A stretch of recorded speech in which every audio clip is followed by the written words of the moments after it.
So here we go, it's time now to strip the paint off this rear section of the car. So once again I'm going to be applying some paint stripper, and I'm sure this is going to be a bit of a painful exercise where it's going to take 2 or 3 goes and then I'll end up wire wheeling it or using a plastic wheel brush. But it's time to get all this junk off. Got a lot of work to do on this the rear end of the car here. I've still got to take the fuel tank out, and I need to strip all of this back here. And that includes these hinges. So the hinges are going to be a little bit on the difficult side since they're actually spot welded to the wheel covers. So I've got to try and work out what's going on there. Ideally I wanted to take these wheel covers out of the car, but when I saw that I thought this isn't going to be so straightforward. So anyway, I'll start stripping back paint and see what lies underneath.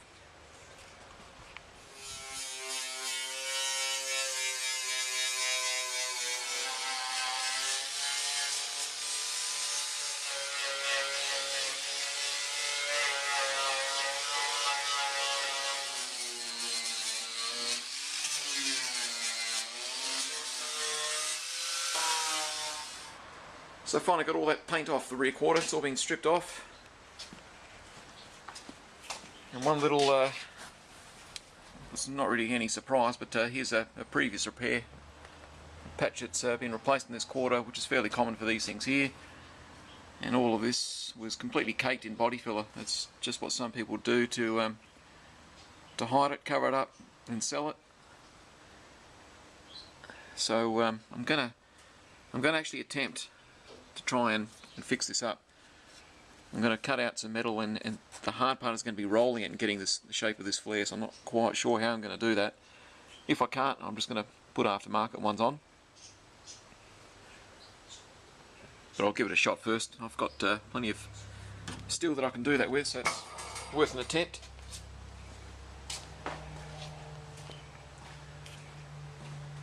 So just a matter now of washing off all of this dried up vinegar that's on the body here, and then quickly putting it in etch primer. Now I'll just show you that once again these little wheel brushes, these are fantastic. I've used these before to do other parts of the car. I don't know why I used paint stripper on the rear quarters getting this paint off. Both of those tins over there are almost completely used up, and it's still left a good portion of paint behind. It's just so much work, it's so messy. Should have just used these to start with. I've gone through about 3.5 of these, but they're very quick and very easy to use. Here in Australia they cost anywhere from $10 to $14, $15. They're definitely the way to go to strip off paint if you can't put something in a sandblasting booth or anything like that. And they do a great job. They don't damage the metal. So lots of work ahead. And just little things like this corner here that's rusted out, bits and pieces all over here. Of course these patches like over the sides here, it's got to be replaced, and the worst of it is right under these corners here. This is where of course the chrome mouldings go, below the rear screen, and they just act as water traps. But overall it's not really that bad. Some more over this side here. That's all to be cut out and replaced. And the sides again, where the big side chrome moulds go here.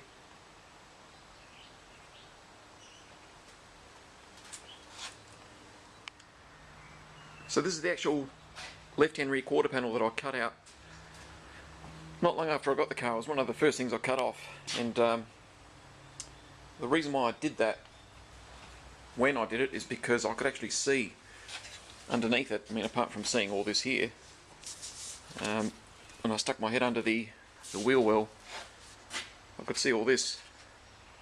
So it's obviously a panel over another panel, and it hasn't even been joined properly. As you can see in the corner there, it's all separated. I won't get my finger under here. So I'm not even sure how that's been put together. It might just be tacked in a few places up here, and then you know, close enough is good enough sort of thing. But you can see it's just a horrible mess, so I cut it off, and it also gave me good access to see what was inside here. And that's what it exposed. This part of the wheel cover here is all rotten around the bottom lip, so I've got to make a whole new lip to come across here. These side pieces here, you can't actually get these aftermarket, so I'll have to make those. They don't look too difficult to make.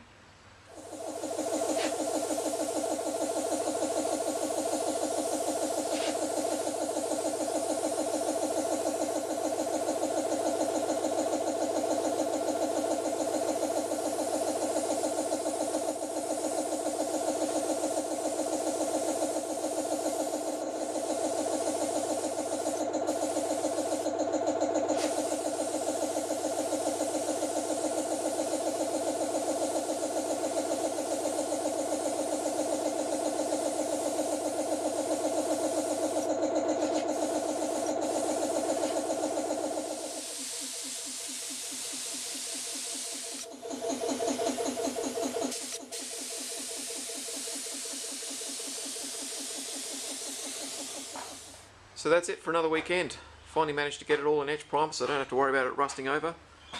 At least it's all looking like one uniform colour now. I don't have to look at that old blotchy rough paint that was on there before.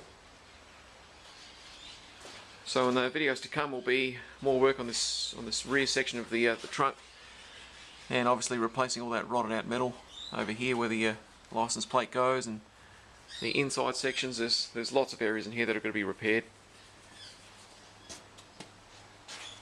So that's more things to look forward to for me in the coming days.